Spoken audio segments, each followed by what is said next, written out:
Hello everyone. स्वागत है आपका आज की क्लास में।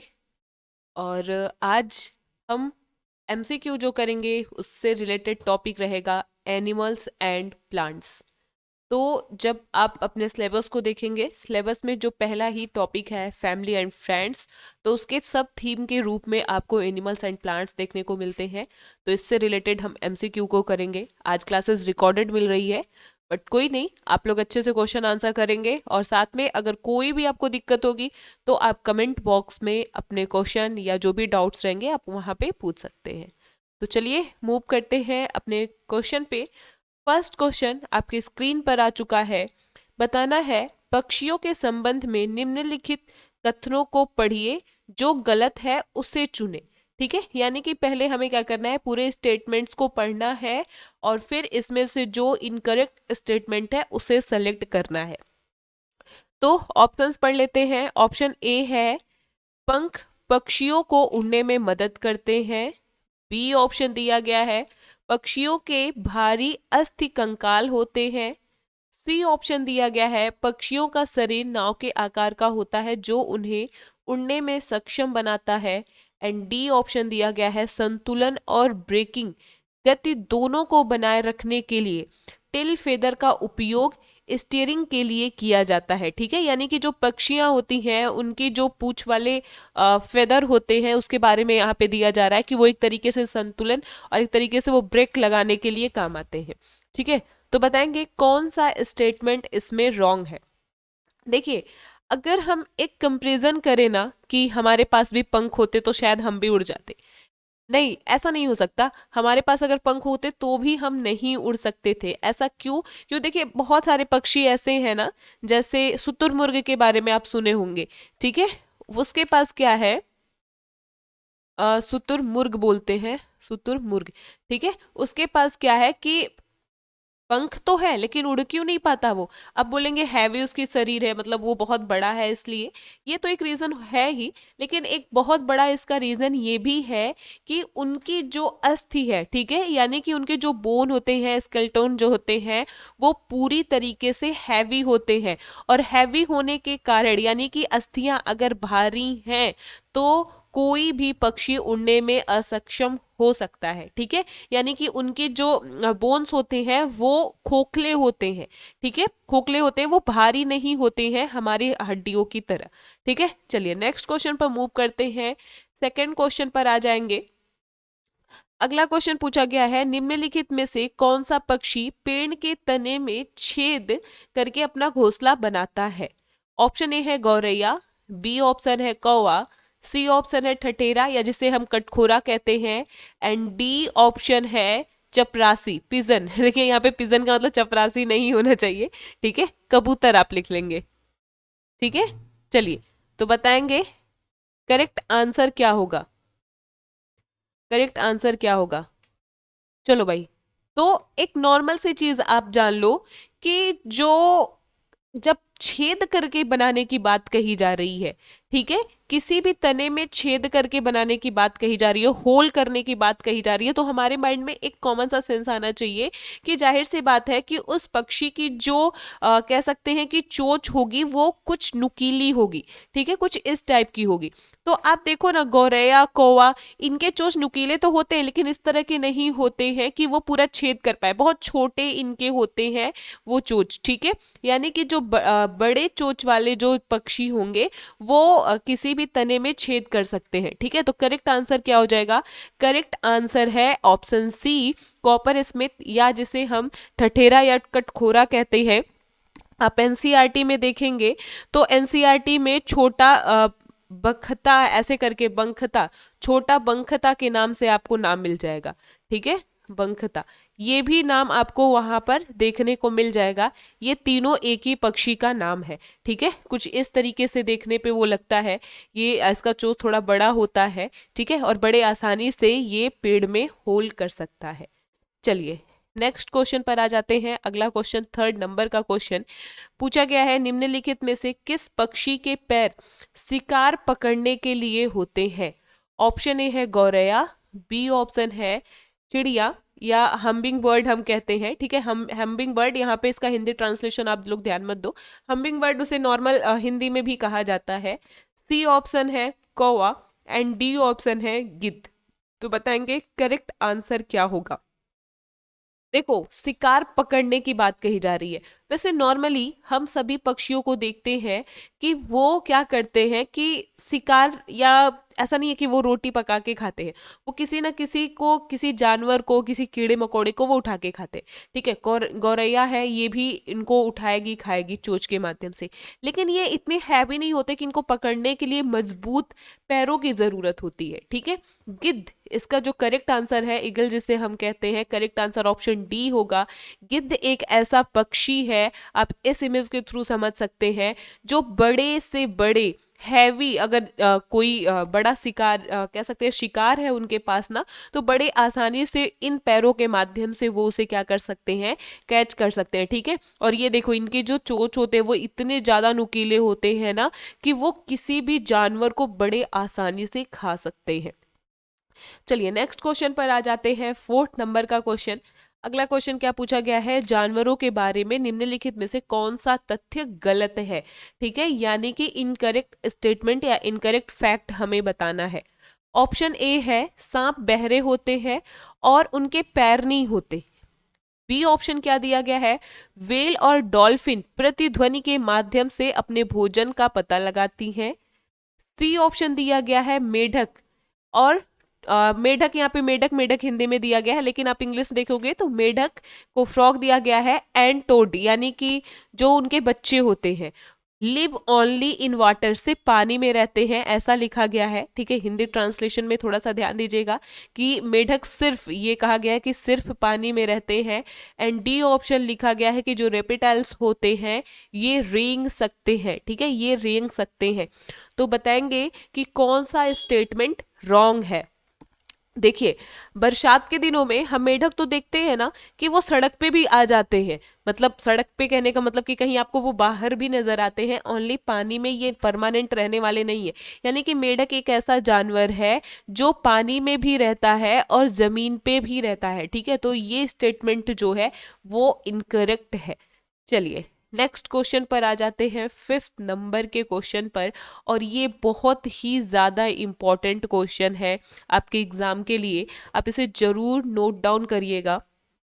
पूछा गया है, निम्नलिखित में से किस वर्ग के जानवरों में दो कक्षीय हृदय होता है, यानी कि दो चेम्बर वाला हार्ट होता है, ठीक है। ऑप्शन ए है सरीसृप, जिसे इंग्लिश में रेप्टाइल बोलते हैं। बी ऑप्शन है पक्षियां, सी ऑप्शन है मछलियां, एंड डी ऑप्शन है मैमल्स, जिसे हम स्तनधारी कहते हैं, ठीक है। तो बताएंगे करेक्ट आंसर क्या होगा।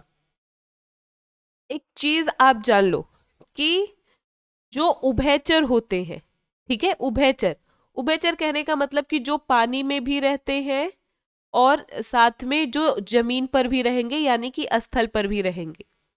इनमें क्या होता है, इनमें 3 चेम्बर होते हैं इनके हार्ट में, ठीक है।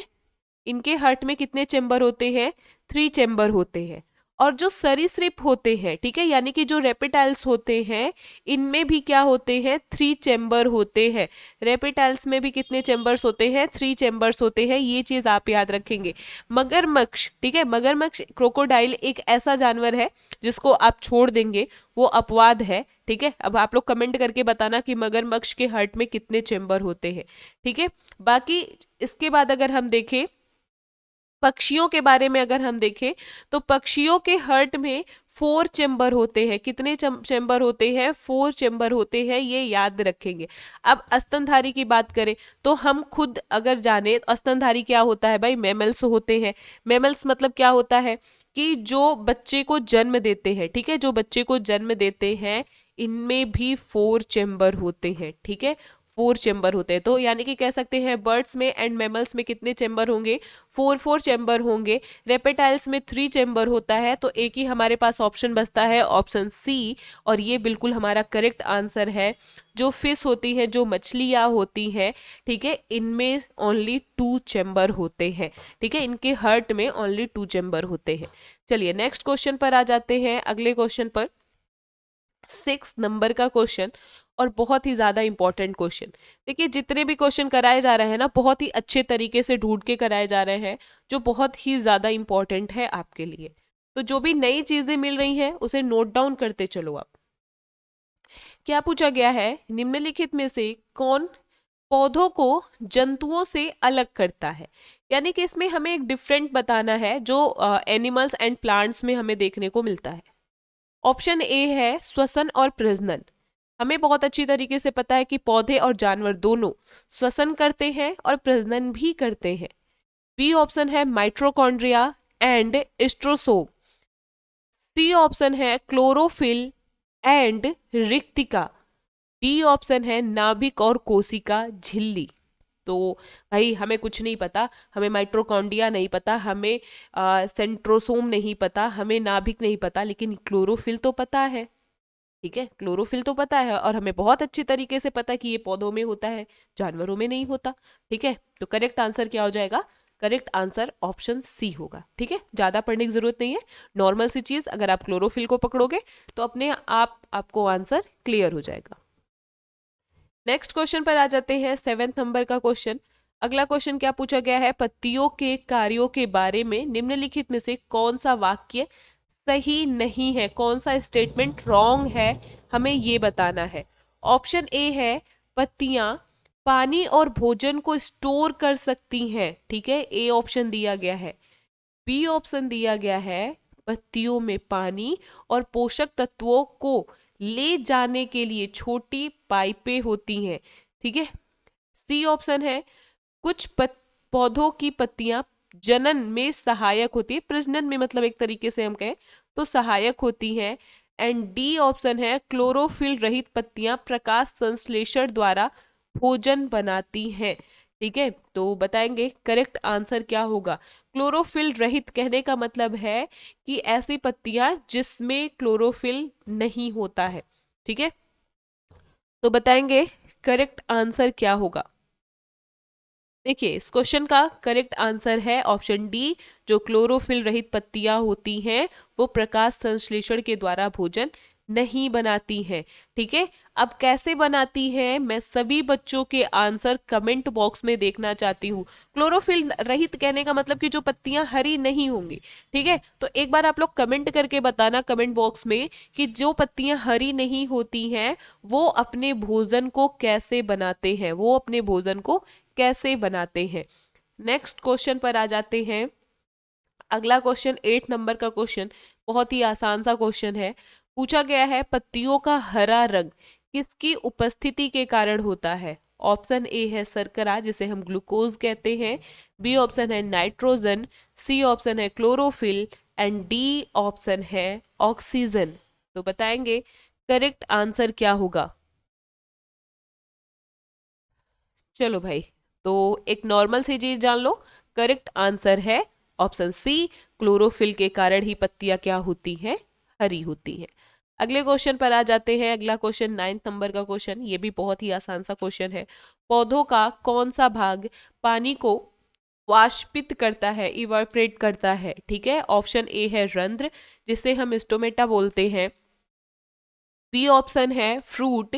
सी ऑप्शन है शाखा जिसे ब्रांच बोलते हैं एंड डी ऑप्शन है रूट, जड़ जिसे हिंदी में कहते हैं। तो बताएंगे करेक्ट आंसर क्या होगा। ठीक है, जब भी पौधों से वाष्पित पानी के वाष्पित होने की बात होगी तो याद रखिएगा हमेशा करेक्ट आंसर होगा option A stomata.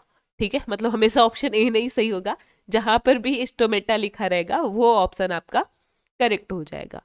Next question पर आ जाते हैं, 10th नंबर का क्वेश्चन। अगला क्वेश्चन पूछा गया है प्रक्रिया जिसके द्वारा पौधे प्रजनन करते हैं इसे कहते हैं, यानी कि जिसके माध्यम से पौधे जो होते हैं वो प्रजनन करेंगे उसे हम क्या कहते हैं। ऑप्शन ए है प्रकाश संश्लेषण जिसे फोटोसिंथेसिस कहते हैं। बी ऑप्शन है वाष्पीकरण जिसे इवापोरेशन कहते हैं। सी ऑप्शन है कंडेंसेशन जिसे हिंदी में संघनन कहते हैं, संघनन कहते हैं, यहाँ पे वाष्पीकरण नहीं होगा। एंड डी ऑप्शन है पॉलिनेशन जिसे हिंदी में परागण कहते हैं। ठीक है, तो करेक्ट आंसर क्या होगा, हमें पता है प्रकाश संश्लेषण क्या है, खाना बनाते हैं। वाष्पीकरण क्या है, जो उनके अंदर पानी होता है उसका क्या होता है, वाष्पीकरण हो जाता है, वो उड़ जाता है। संघनन क्या होता है भाई, संघनन हमने पढ़ा है कि जब बादल बहुत तेजी से ठंडा होता है तो बारिश की बूंदों में बदल जाता है, तो यही जो ठंडा होने का जो प्रोसेस है वो संघनन होता है। ठीक है, और एक ही ऑप्शन बचता है हमारे पास, ऑप्शन डी। आपको पता होना चाहिए कि पॉलिनेशन जिसे हम परागण कहते हैं, परागण क्या होता है, बीजों का जो सीड्स होते हैं किसी भी माध्यम से जब वो कहीं फैलते हैं और फिर से एक नए पौधे का वो जन्म लेते हैं, तो उसे ही हम पॉलिनेशन या परागण कहते हैं। नेक्स्ट क्वेश्चन पर आ जाते हैं। अगला क्वेश्चन 11 नंबर का क्वेश्चन, विषम जोड़ी का पता लगाएं। ठीक है, ऑड पेयर का हमें क्या करना है, पता लगाना है। ऑप्शन ए है रंध्र, ये दिया गया है वाष्पोत्सर्जन करते हैं। बी ऑप्शन जाइलम, इसके बारे में लिखा गया है भोजन का परिवहन करता है। C option root hairs, root hairs क्या होता है, जड़ के साथ आप देखेंगे बहुत छोटे छोटे जड़ होते हैं, उन्हीं को रूट हेयर्स कहते हैं, वो पानी का अवशोषण करते हैं। एंड डी ऑप्शन है क्लोरोफिल, प्रकाश संश्लेषण में सहायक होता है। तो बताएंगे कौन सा जो जोड़ी है वो विषम है। देखिए ये बहुत ही बढ़िया क्वेश्चन है और बहुत ही नॉर्मल क्वेश्चन है। इसके पहले जब आप लोगों ने सर से बायोलॉजी पढ़ा होगा ना, तो वहां पर सर ने इसे बहुत अच्छे से डिस्क्राइब किया है कि जाइलम, जाइलम का मतलब आप जाने से समझिए। ठीक है, जाने से समझिए। ठीक है, और हमें पता है जाइलम जो होते हैं वो पौधों में इस तरीके से उनके ब्रांचेस में पाए जाते हैं, और ये एक तरीके से जो खनिज लवण होते हैं, पानी जो होता है, ठीक है, उनको वो ले जाने का काम करता है पत्तियों तक या जो पेड़ के अन्य भाग होते हैं वहां तक, ना कि ये भोजन का परिवहन करता है। तो जो विषम है वो है ऑप्शन बी। चलिए, तो आई थिंक 11 क्वेश्चन तक आपको समझ में आ गया होगा। कुछ क्वेश्चन और बचे हैं, जल्दी जल्दी कर लेते हैं। क्या है 12th नंबर का क्वेश्चन, लिखा गया है फूल अक्सर हवा से परागित होते हैं। ठीक है, मतलब जो फ्लावर्स होते हैं उनका पॉलिनेशन होता है हवा के थ्रू। ठीक है, जो अब ये कहने का मतलब क्या है कि इस पॉलिनेशन में किस चीज का पॉलिनेशन होता है।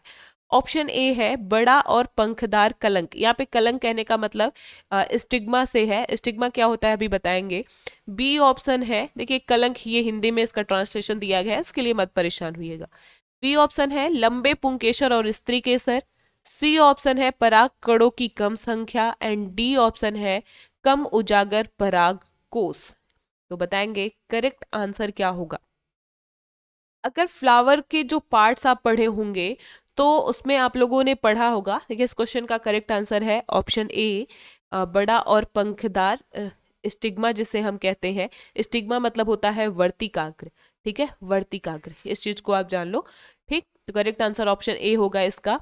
अब आप जब पार्ट्स ऑफ फ्लावर्स पढ़े होंगे ना, तो वहां पे आप लोगों ने पढ़ा होगा कि वर्तिकाग्र होता है, वर्तिका होता है। ठीक है, और इसी तरीके से ओवरी होती है, अंडाशय जिसे हम कहते हैं।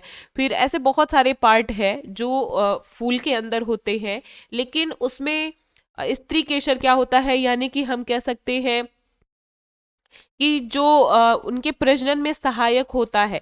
ठीक है, प्रजनन में सहायक होता है। और पुंकेसर क्या होता है, जो भी उनके एक तरीके से देखें तो ये भी एक तरीके से प्रजनन में सहायक होता है। ठीक है, जो फ्लावर्स होते हैं उनके अंदर का ये पार्ट होता है, जो बाहर के इनकी पत्तियां होती हैं उनको हटाने के बाद ये आपको दिखाई पड़ेगा। तो इसके बारे में बहुत डिटेल से नहीं पढ़ना है, बस नॉर्मल सी थोड़ी बहुत चीजें जानकारी आपको इकट्ठा करनी होगी। ठीक है, चलिए नेक्स्ट क्वेश्चन पर मूव करते हैं, 13 नंबर के क्वेश्चन पे। अगला क्वेश्चन पूछा गया है निम्नलिखित में से कौन से पौधे व्यापक रूप से फैले हुए हैं। ऑप्शन ए है जो बीजाणुओं के रूप में फैल जाते हैं। बी ऑप्शन है जो बीज के रूप में बिखर जाते हैं। सी ऑप्शन है जो फल के रूप में बिखर जाते हैं। एंड डी ऑप्शन है जो वानस्पतिक प्रसार द्वारा बिखरे हुए होते हैं। ठीक है, कहने का मतलब है कि जो पॉलिनेशन होता है उसमें कौन सा ऐसा प्रोसेस है जिसके द्वारा कि एक प्लांट होता है वो ज्यादा स्पेयर्ड हो पाता है। ठीक है, क्वेश्चन का अगर हम सही मायने देखें तो ये निकलता है। तो आपको पता होना चाहिए करेक्ट आंसर होगा ऑप्शन बी इसका, क्योंकि एक बीज के रूप में अगर हम देखें, एक सीड के रूप में कोई भी पौधा सबसे ज्यादा फैलता है। ठीक है, आप अगर फल ला रहे हो कहीं से, तो अगर एक टोकरी आम लाओगे तो बहुत टाइम लग जाएगा लाने में, लेकिन अगर एक टोकरी बीज ला रहे हो ना, और फिर उस बीज से देखो कितने पेड़ बनेंगे। ठीक है, और उससे फिर कितने फल बनेंगे, मतलब एक बीज जो होता है वो सबसे ज्यादा व्यापक रूप से फैल सकता है। ठीक है, चलिए नेक्स्ट क्वेश्चन है। अगला क्वेश्चन पूछा गया है, निम्नलिखित में से कौन सा पौधा लता नहीं है। ठीक है, लता की बात कही जा रही है, ये चीज ध्यान देंगे। ऑप्शन ए है तरबूज, बी ऑप्शन पुदीना, सी ऑप्शन लौकी एंड डी ऑप्शन मटर। लता जिसको नहीं समझ में आ रहा है, पर्ले क्रीपर बोलते हैं, और वो इस तरीके से फैलते हैं जमीन पर या कहीं भी, इस तरीके से फैल करके वो अपने पौधे का विस्तार करते हैं। ठीक है, तो हमें वाटरमेलन के बारे में बहुत अच्छी तरीके से पता है कि वो चारों तरफ फैलता है, लौकी भी इस तरह से फैल जाता है, मटर भी फैल जाता है, लेकिन पुदीने का जो पौधा होता है, मिंट जिसे कहते हैं, वो फैलता नहीं है। वो एक ही जगह छोटी छोटी पत्तियों, हर्ब्स में ये आता है। मिंट जो होता है ना, ये हर्ब्स में आता है। जब टाइप्स ऑफ प्लांट पढ़ेंगे ना, तो हर्ब्स एक आपको टाइप मिलेगा, उसमें ये आता है। ठीक है, तो करेक्ट आंसर ऑप्शन बी होगा। आज के लास्ट क्वेश्चन पर चलते हैं, और जहां पर हम बात करेंगे फूड चेन के बारे में, खाद्य श्रृंखला के बारे में बात करेंगे। पूछा गया है खाद्य श्रृंखला में सबसे पहले कौन आता है। ठीक है, ऑप्शन ए है प्रोड्यूसर, जिसे हम उत्पादक बोलते हैं। बी ऑप्शन है प्राइमरी कंज्यूमर, जिसे हम प्राथमिक उपभोक्ता बोलते हैं। सी ऑप्शन है D composer, and D option है खोजी। ठीक है, तो ये इस क्वेश्चन का आंसर मैं सभी बच्चों से कमेंट बॉक्स में चाहती हूँ। ये आप सभी का होमवर्क क्वेश्चन है। और एक चीज मैं यहाँ पे आप सबको बताते चलती हूँ कि जो भी टॉपिक पढ़ाया जा रहा है उसे मन से आप कवर करने की कोशिश करो, क्योंकि सभी क्वेश्चन आपके एग्जाम के पॉइंट ऑफ व्यू से बहुत ज़्यादा इंपॉर्टेंट है। जो भी नए क्वेश्चन मिलते हैं आप उसे जरूर नोट डाउन किया करो। तो मिलते हैं अपनी अगली क्लास में, तब तक के लिए थैंक यू।